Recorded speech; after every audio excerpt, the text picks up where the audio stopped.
Good morning and welcome to Center for Spiritual Living Rogue Valley in Medford, Oregon. I'm Kimberly Hawkins, Spiritual Director here, and we're so happy you decided to join us for this Sunday celebration. We're an inclusive, progressive spiritual community, and we teach ancient wisdom, new thought principles to help transform personal lives and make a world that works for everyone. We honor you no matter where you happen to be on your own personal spiritual journey. With me this morning is Reverend Dr. Linda Rapond, who will be doing our invocation and reading shortly. Our High Watch practitioner this morning is Nancy Clay, and managing the chat in our Facebook Live broadcast is Kayla Tice. Please feel free to type in your name and where you're watching from so we can connect with you via that Facebook chat. Our musicians this morning are Heather Hutton and Lauren James, and we go to them now for our opening song. Hey everyone, this is called Center of Creation by Jennifer Ruth Russell. I'm turning.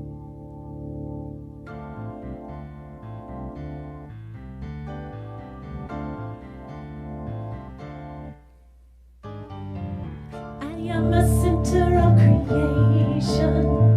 I am a seed planted in the stillness. I am a center of creation, fertile ground for the highest thoughts of God. I am a center of creation.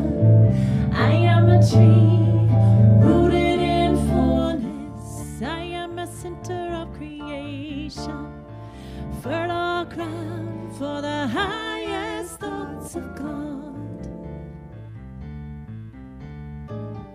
I am a center of creation. I am complete, living in wholeness. I am a center of creation, fertile ground for the highest thoughts of God. Let's do that again. Woo!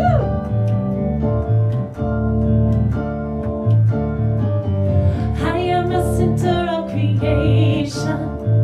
I am a seed planted in the stillness. I am a center of creation, fertile ground for the highest thoughts of God. I am a center of creation. I am a tree rooted in fullness. I am a center of creation, fertile ground for the highest thoughts of God. I am a center of creation. I am complete, living in wholeness. I am a center of creation, fertile ground for the highest thoughts of God. Fertile ground for the highest thoughts of God.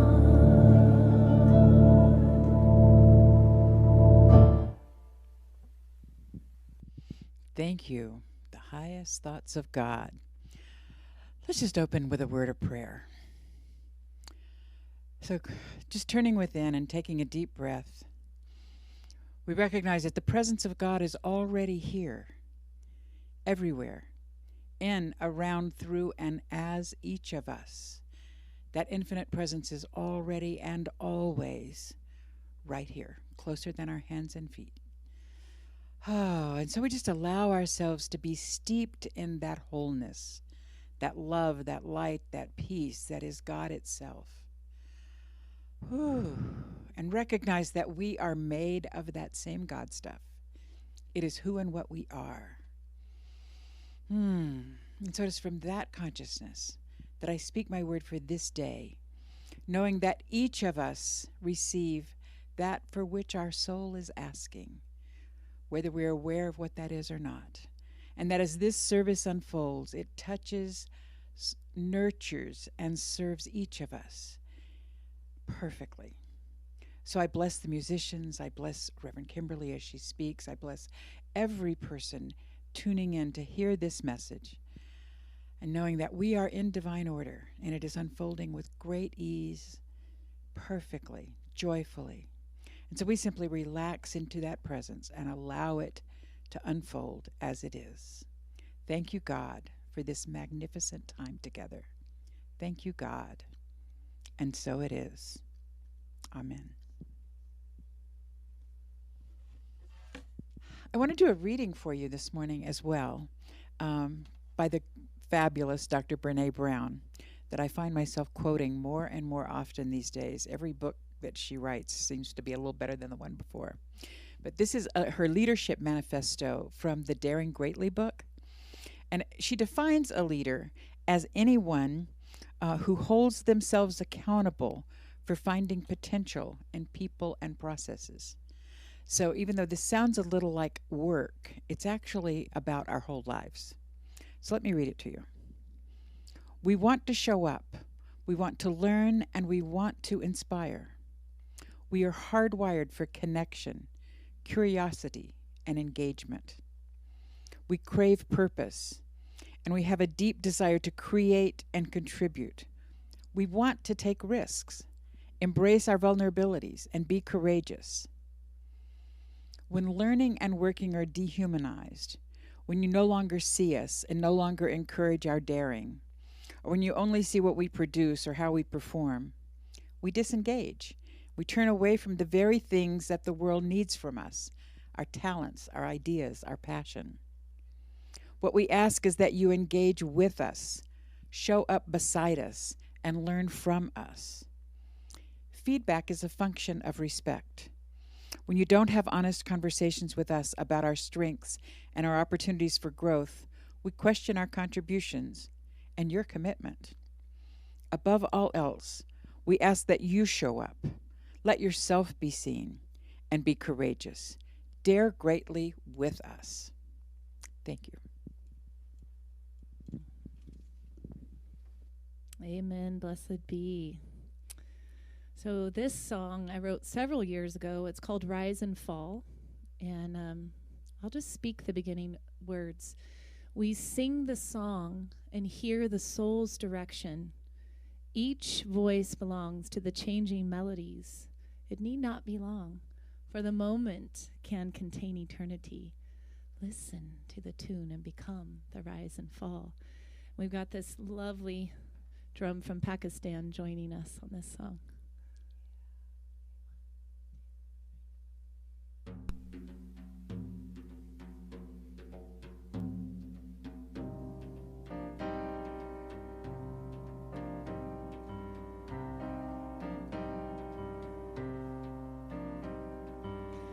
We sing the song and hear the soul's direction. Each voice belongs to the changing melodies. And need not be long, for the moment can contain eternity. Listen to the tune and become the rise and fall.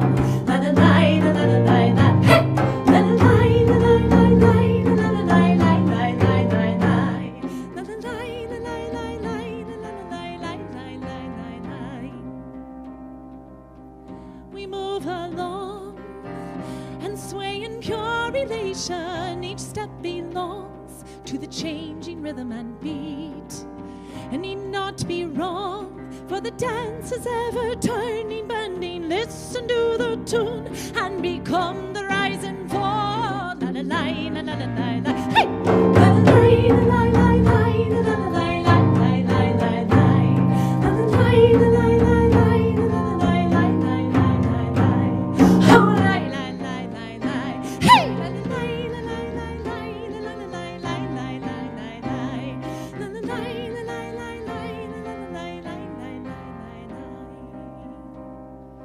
Rise and fall into who you are. He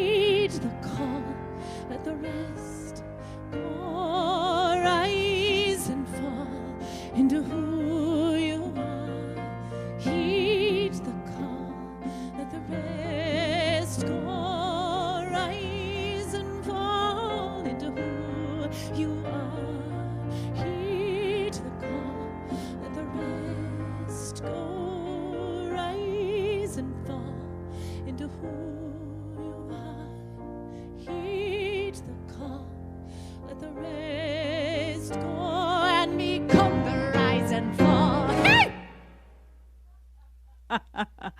Oh, love the drum. Thank you so much, Heather and Lauren. Wow, got me up and dancing. So it is the last week, the last weekend in April, and we're wrapping up our month-long theme, Stepping into the Unknown. And as we've mentioned this month, there's a lot of unknown we're stepping into right now. We've kind of been in the unknown in this COVID situation. Yeah. And last week I talked about a made-up word called blessitation, which means that when we step into something unknown, when we are willing to leave our comfort zone and exist in our discomfort zone, which is where, by the way, growth and transformation happen, we often feel excitement and newness and possibility and expansiveness, thus the bless part of blessitation. But we also tend to have some hesitation, some fear. And I'm sure you can relate, no matter where you may be stepping into unknown territory in your own lives, whether it's a new relationship or shifting a relationship, ending a relationship, starting a new job or transforming what it is you're doing on your current job. Health situations often are stepping into the unknown when we have a condition we're dealing with or a condition we're wanting to release. There's so many times in life when we experience change. It is inevitable. My title this morning is Stepping Out, Stepping Up. So I want to talk about two things today in general. I want to talk about courage, where we find it, what it can do with us, because we need courage to step out. And I want to talk about something I'm going to call staying upstairs in our thinking. So more about that in a minute. So this idea of courage, it comes, the word courage derives from cœur, which is a French word which means heart, which also derives from a Latin word that's similar, that means heart. So the derivation of courage is a little different. It meant at one point being able to really get in touch with our innermost feelings and express them, to speak one's mind by telling all of what is on one's heart. Certainly Brene Brown speaks to that. I loved Reverend Dr. Linda's reading this morning. So, yeah. And I had a note this week that I want to tell you about. It was an email, and it came from the mother of one of our teens. Finn is his name. If you're in our community, you know Finn. Finn is now 18 and graduating from high school. And before I tell you this story, I want to just mention what a challenge it's been, what an unknown it's been for all our students this past year. I was walking in the neighborhood one morning this week, and in my neighborhood, kids are going back to school, and I noticed a young lady, probably middle school, junior high, first year high school kind of age. And she was waiting by herself for the school bus to arrive. And I greeted her and I said, how's it feel? How does it feel being back in school? And I thought she might say, oh, wow, it's great. And instead she said, it's strange. And I thought, wow, I bet to have been isolated like that and out of the flow and reforming relationships, which is hard anyway when you're that age, it's strange.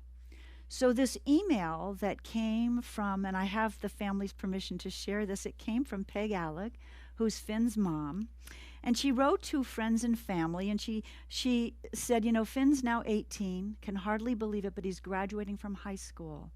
And in the email she wrote, after quite possibly what has been the worst senior year in the history of the universe. He has been on online learning since March of 2020, so the end of his junior year, all of his senior year.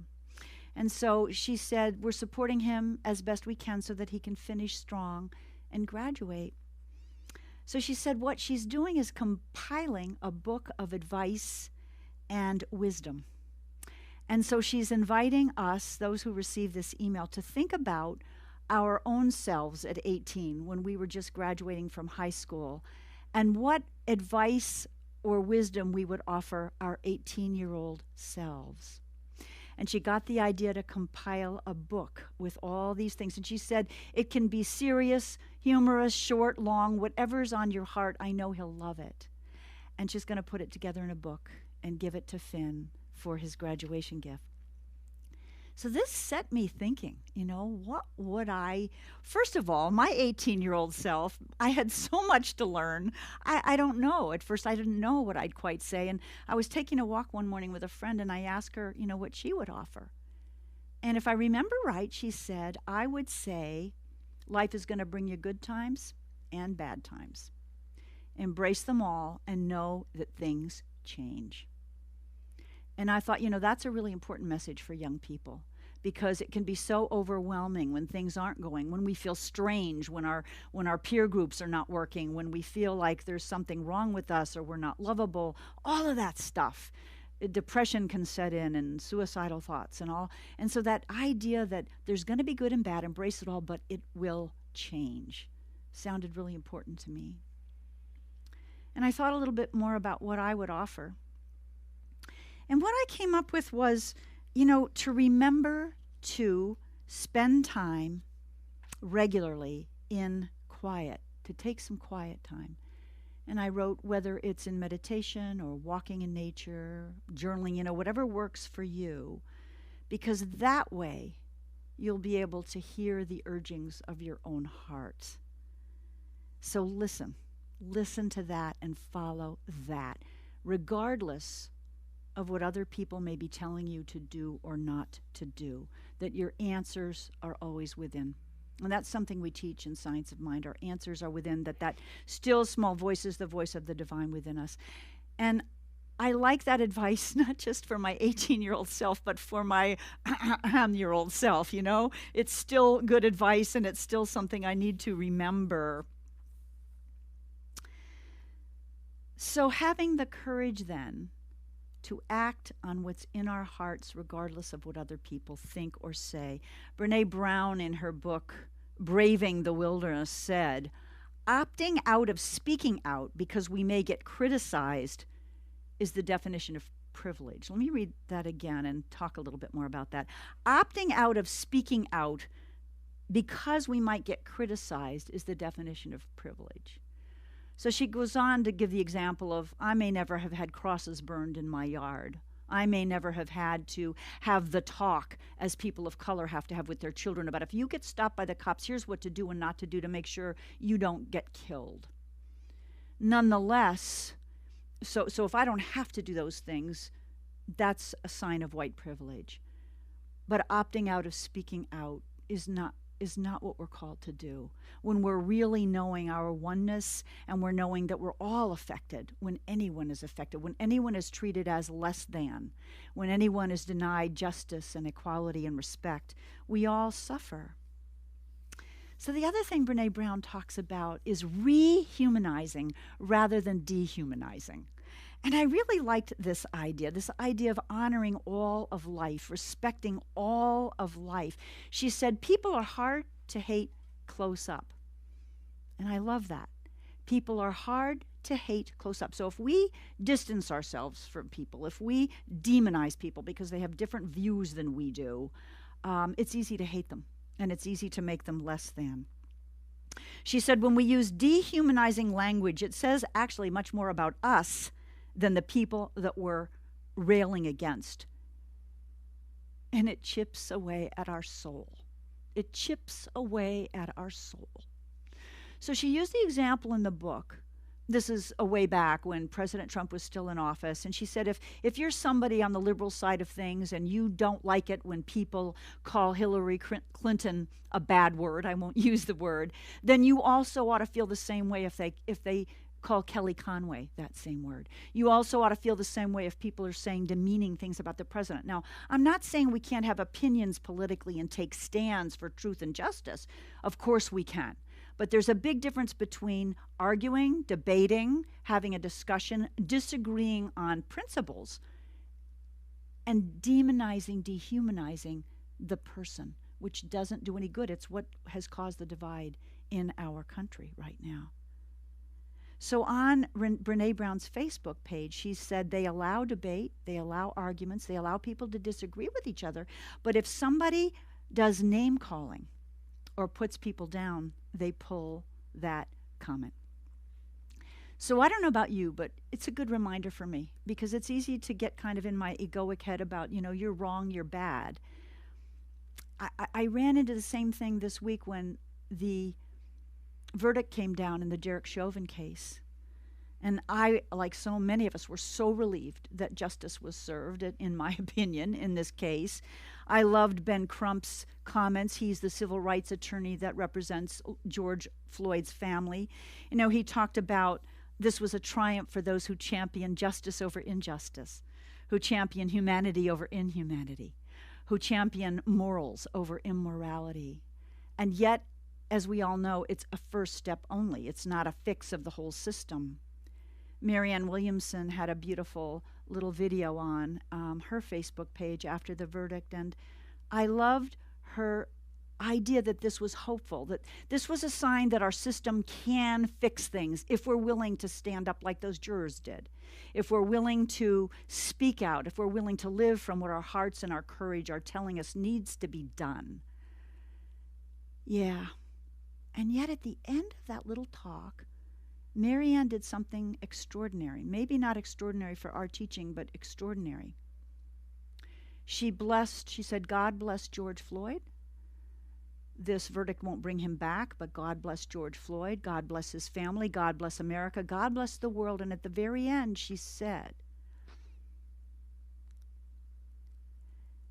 and may the soul of the perpetrator be blessed as well. Now, maybe not everybody agrees with that. And I believe she was not saying what Derek Chauvin did was right, because surely we all saw for 9 minutes that it was very wrong. But if we continue to hold out the knowing and the possibility that we're all on a soul's journey, and while we can allow justice to be served and allow people to suffer the consequences of actions that are wrong and unjust, we still honor the fact that they are, on the deepest level, an expression of the divine, and that somehow may their soul be blessed. Wow, that's a big, tall order for some of us to see in each person that we encounter, whether it's personally or in the news. So that's courage. That's, I think, what I want to say this morning about courage. Now, this idea of living upstairs, staying upstairs. One of my favorite Psalms, Psalm 121, is, I lift up my eyes to the hills from whence my help comes. I lift up my eyes to the hills. Some translations, the Lamb's Bible says to the mountains, from whence my help comes. My help comes from the Lord who made heaven and earth. In little ways and in big ways, I think this is important to remember. We're in the process, I've shared in this community, of looking for a new church home. And it can be scary. The market is tight and properties are selling really fast. And I can get into this thing about making things happen and worrying when they don't, instead of remaining unattached and looking to the hills, knowing our help comes from God, from Spirit, from the maker of all creation. And that the right place at the right time will be ours. It's a beautiful thing to remember, and it's a peace-inducing thing to remember, not trying to do it ourselves. So thinking about this idea of staying upstairs, I realized that in the Bible there are many references to an upper room. So metaphorically, the upper room is a place of continual prayer. It's a place where we commune with the divine. And, it's a metaphor to look up, and yet we know that that divine presence lives within us as well as above us, below us, around us, and through us. But I love that metaphor. So there was a time when Jesus and all the disciples went into the upper room of the place where they were dwelling, and it says in the Bible, and there they dwelt in continual prayer.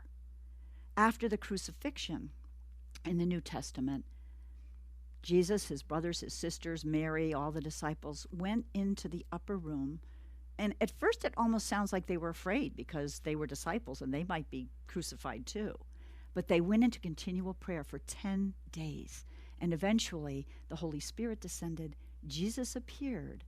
And his first thing he said to them was, may peace be with you.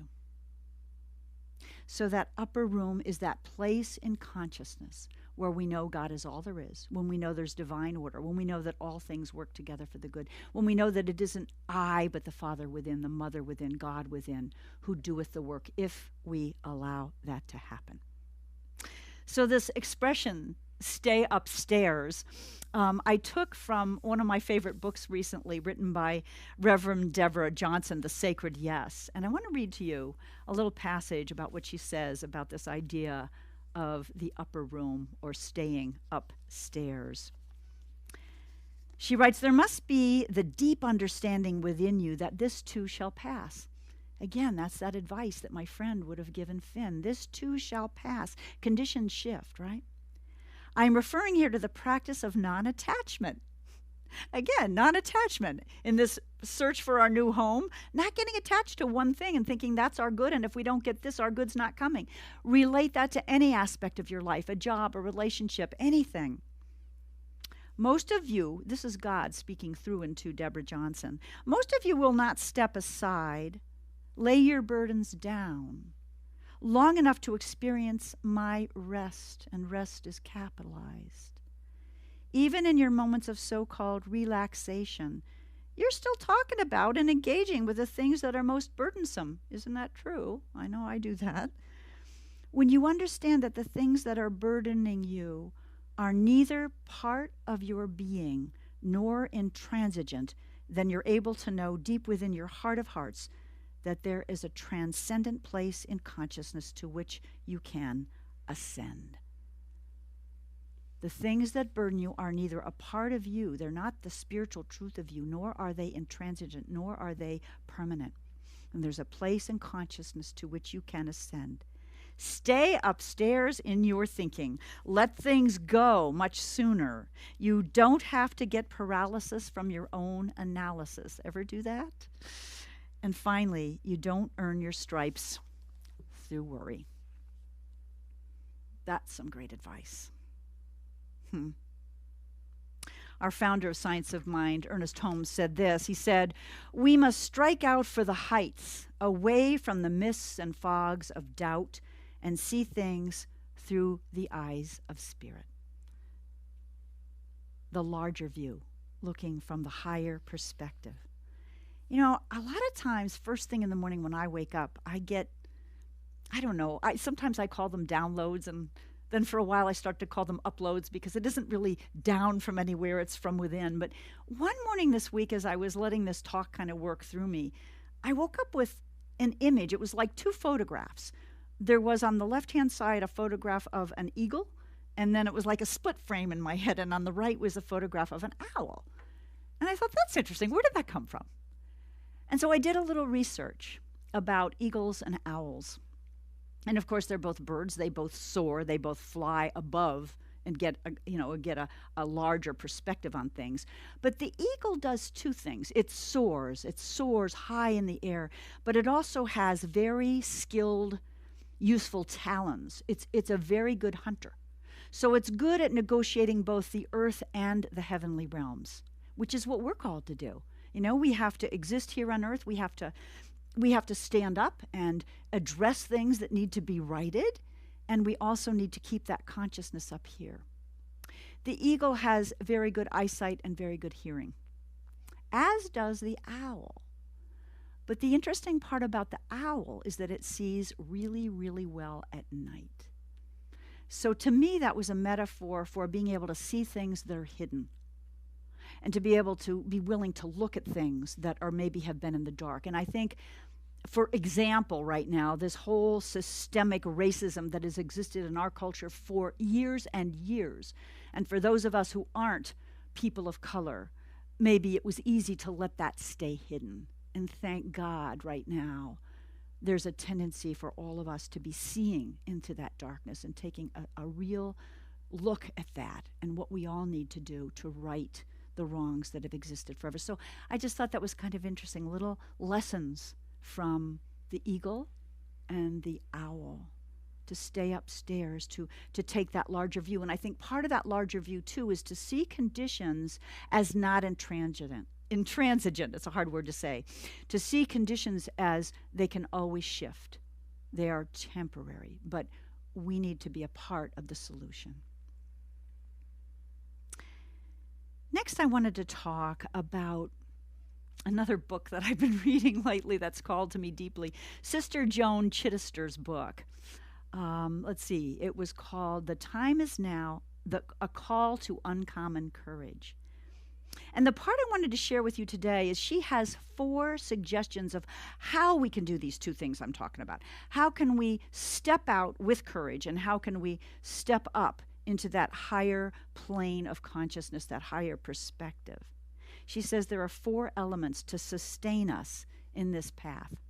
1, a strong spiritual life. I'm going to go through the 4 and then explain a little bit.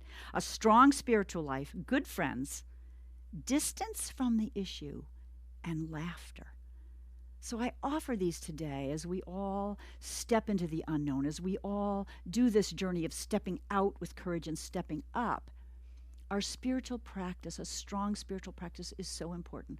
Like my advice to 18-year-old Finn, taking time in silence to listen to our heart, to connect, to commune with the divine and that voice within. Good friends. I don't know about you, but my best friends, my most valued friends, are those who will see truth with me and catch me when I'm off track, who will confront me lovingly but firmly when I'm off track. But good friends can also be a source of support when we're tired, when we need a break. They can listen to us. So surrounding ourselves with good friends doesn't have to be an army. It can be a small group of good friends. That's great advice. Distance from the issue. You know, we can burn out. And there's a danger in burning out, no matter what the cause or whatever you're trying to accomplish in your life. If we push ourselves and push ourselves and push ourselves and get discouraged, we can give it up. And so it's really important to take some distance from the issue, to take some time out. This week, I was pushing real hard for many, many reasons. And I was exhausted yesterday. I realized yesterday afternoon, did you ever hit a wall? I just felt so tired. And so what I did was I ended up watching a comedy movie. I won't tell you which one, but it was like, an hour and a half movie. And at the end of that hour and a half, I felt refreshed. I felt more energetic.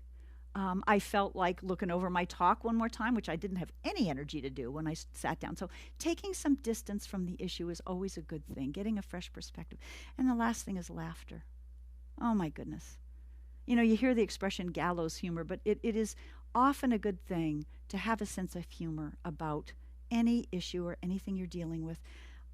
Just sister, that's a tongue twister. Sister Joan Chittister calls laughter a balm to the heart, something that renews and strengthens our soul. So true. So true. So another one of my favorite spiritual passages is Proverbs 3:5. Trust in the Lord with all your heart and lean not on your own understanding. This is my interpretation of what I do. In all your ways acknowledge Spirit, and it will direct your paths. Yeah. Out of that, I'm going to share with you, and I shared in our newsletter a couple affirmations I've been using. And of course, affirmations we need to tailor for ourselves, but I offer this as one that's been working for me, and maybe a version of it will work for you. I've been using this one, and it's akin to the advice that I was giving young Finn. As I tune in, listen, and follow divine guidance, all aspects of my life flow perfectly and effortlessly. All my help comes from the Lord. That's been so helpful to me in this new home search, which is my thing right now that, you know, I'm really engaged with, and I don't want to be attached to, and I don't want to worry, and I don't want to have a scarcity mentality, but to tune in, follow guidance, and know that everything flows effortlessly and perfectly, no matter what you're dealing with. That's the truth. It's a very sweet place to be. A different version of the same kind of idea is an affirmation that we use in one of our teachings, the 5 Gifts of an Abundant Life. This is the affirmation we use throughout that class. I surrender to the power and presence of God within me. I surrender to the power and presence of God within me. Yeah. So as I wrap this up, this idea of stepping out and stepping up, I love what Harriet Tubman said, and boy, talk about somebody who lived courage, who was willing to step out. She said, always remember, you have within you the strength, the patience, and the passion to reach for the stars, to change the world. Yeah. As we step out of our comfort zone, as we step out to speak our truth, as we step out with courage to do what our heart is telling us to do, and as we step up in consciousness, as we stay upstairs, as we stay in that place of God knowing and viewing, that God perspective, that knowing that we're all emanations of that one life, and that we're here to make a difference. Lastly, Marianne Williamson.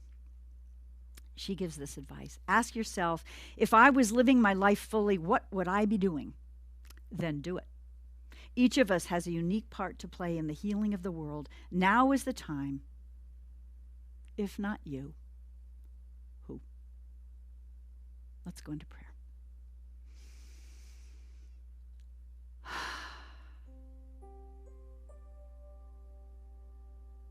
So as I breathe, I remind myself that I am constantly, consistently, eternally surrounded by a perfect life, a creative presence, a power that is absolute love, infinite power, strength.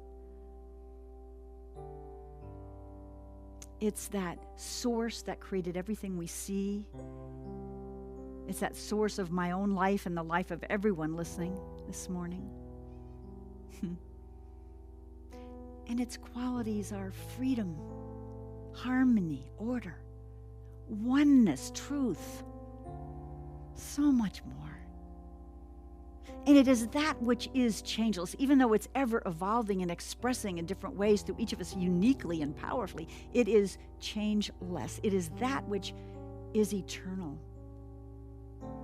And it's that place where we can go in the upper room of consciousness to know that everything does change in the physical world, and that we have the power to affect that change, to co-create, not to make it happen, to allow it, to surrender to that deeper expression of God, of love, of unity, of justice, and all that our souls desire to live and be. It's impossible to hate when we get close up to one another, when we're really able to take that eagle's view of God everywhere. And so my prayer for each of us this week and really forever is that we have the courage to listen to our heart's urgings, to act on those heart urgings, but to know that it is not I that does the work, that it is not I that do the work, whatever. It is God within each of us that does the work if we allow it. Stepping up and staying upstairs. We have so many beautiful teachers to support us doing this. We have so many ways to our friends, our spiritual practice, laughter, as Joan Chittister tells us, and taking a break, getting distance from any issue that is temporary, going upstairs knowing truth, truth with a capital T.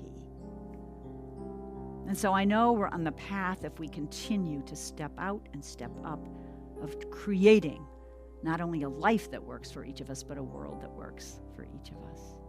And such gratitude for the opportunity to speak this truth, and such gratitude for all the wonderful teachers that have fed me and feed all of us.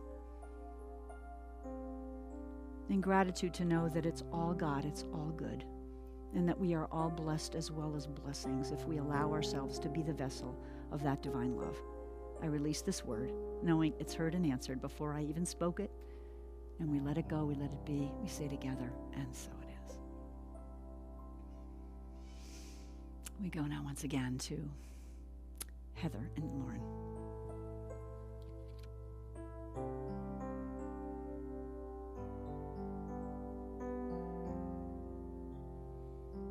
You know the way to God. You know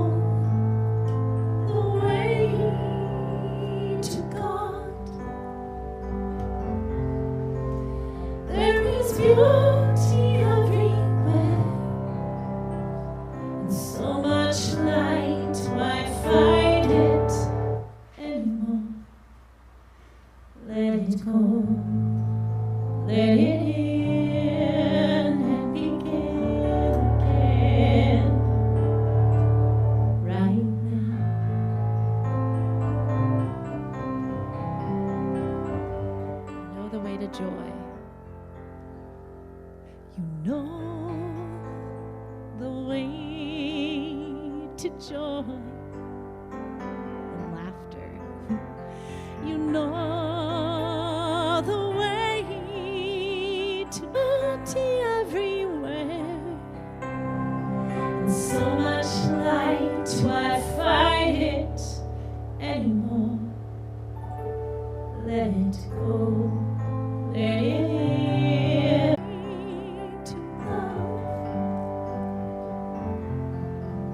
There is beauty everywhere, so much light, why fight it anymore? Let it go, let it in and begin again.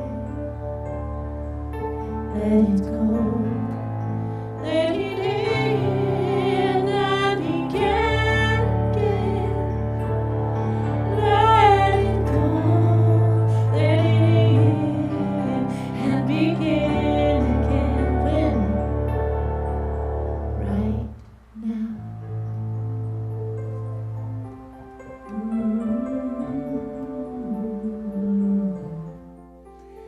Right now. Can always start again and again. Thank you. You too. How beautiful. Let it go. Let it in. Begin again right now. And right now, we're going to turn our attention to the spiritual practice called sacred giving. I'd invite you to say our affirmation with me as it comes up on the screen. From the love of pure spirit within me, I bless this gift. I send it forth to heal and bless and prosper. It is evidence of my faith and my belief. It does great work in the world, and it returns to me multiplied abundantly. There are a couple ways to contribute to Center for Spiritual Living Rogue Valley so that we can continue our ministry.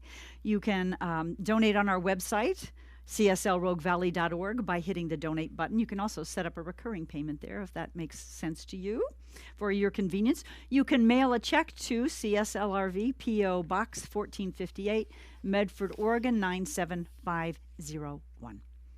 Just a few quick announcements. A reminder that Monday morning, Wednesday morning, and Thursday evening, we have spiritual practice and connection calls via Zoom.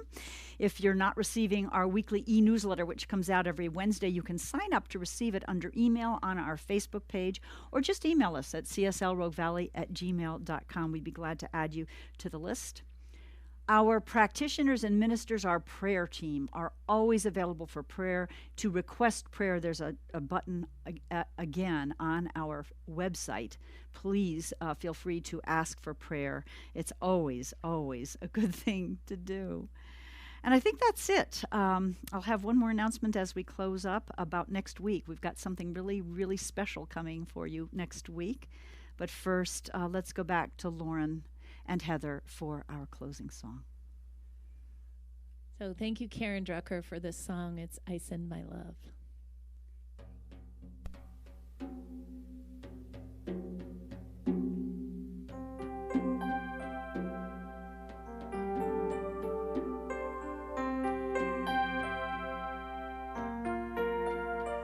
Send my love over the mountains. Send my love over the sea. I send my love into the heavens, and it returns to me. I send my joy over the mountains. I send my joy over the sea. I send my joy into the heavens, and it returns to me. I send my power over the mountains. I send my power over the sea. I send my power into the heavens, and it returns to me. I send my peace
What we send out always returns, doesn't it?